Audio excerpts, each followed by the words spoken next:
Vyskúšajte si zuby múdrosti. Každý zub je spojený s mozgom a orgánmi v tele.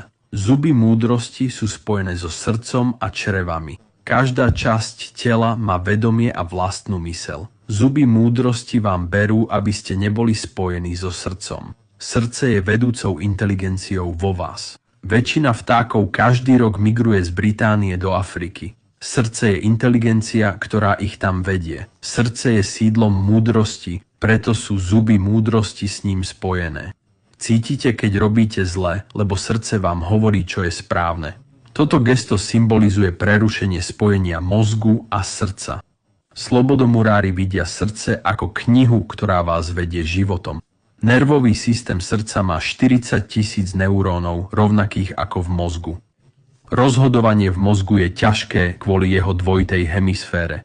Srdce je jedinečný orgán, ktorý dáva správnu odpoveď. Srdce vytvára elektromagnetické pole, ktoré cítime ako vibráciu. Toto pole je vytvorené emóciami v srdci.